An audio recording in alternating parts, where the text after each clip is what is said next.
Bonjour et bienvenue dans ce nouveau tuto tableau pratique où nous allons apprendre à créer un graphique sectoriel que l'on appelle plus couramment camembert ou pie chart en anglais, ainsi qu'une arborescence. Ces types de graphiques étant le plus souvent utilisés pour analyser et mettre en avant des proportions. Pour commencer, dans une nouvelle feuille, affichons dans une vue graphique le montant total de vente par sous-catégorie. Pour ce faire, faisons glisser la dimension sous-catégorie dans l'étagère des lignes, et enfin la mesure vente dans l'étagère des colonnes. Nous obtenons ainsi la vue graphique suivante, vue représentée par un graphique à barre horizontale. Pour convertir ce graphique à barre horizontale, nous allons dès lors utiliser nos repères. Avant de procéder, ajustons l'affichage de notre graphique à notre écran en choisissant vue entière.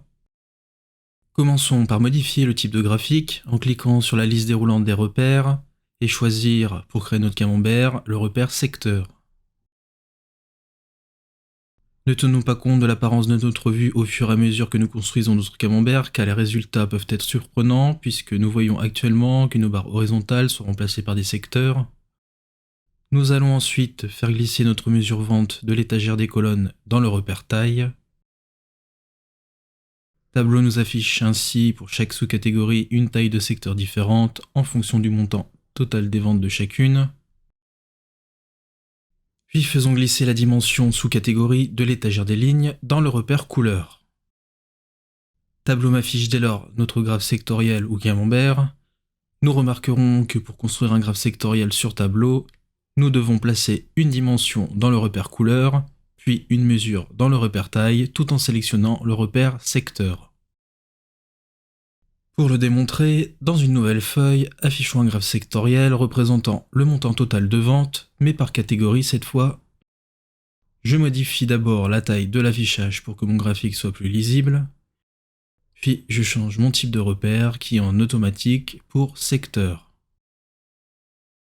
Enfin, je fais glisser ma dimension catégorie dans le repère des couleurs et ma mesure vente dans le repère des tailles.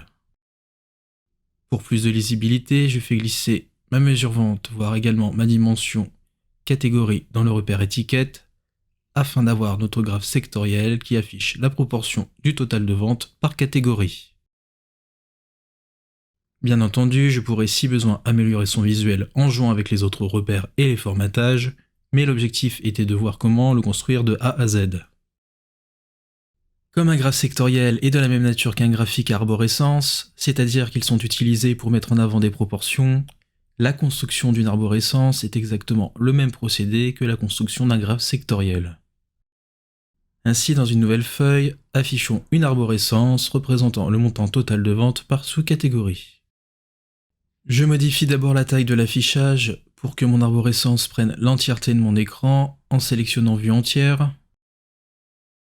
Puis, je modifie mon type de repère qui est en automatique pour carré. Puis, je fais glisser ma dimension sous-catégorie dans le repère couleur et ma mesure vente dans le repère des tailles. Pour comprendre notre arborescence, je fais glisser ma mesure vente, mais également ma dimension sous-catégorie dans le repère étiquette. Enfin, je masque la fiche sous-catégorie pour éviter une redondance des légendes. J'obtiens ainsi la vue graphique suivante, où mon arborescence m'affiche toutes les sous-catégories de ma source, sous-catégories étant représentées chacune par un carré de couleurs différentes et d'une grosseur proportionnelle aux ventes, c'est-à-dire que plus une sous-catégorie a un montant total de vente élevé, plus son carré prend de l'espace dans l'affichage. Ainsi, comme le graphe secteur, l'arborescence permet d'apprécier les proportions et donc en un coup d'œil de voir quelles sont les sous-catégories où les ventes sont les meilleures et les moins bonnes.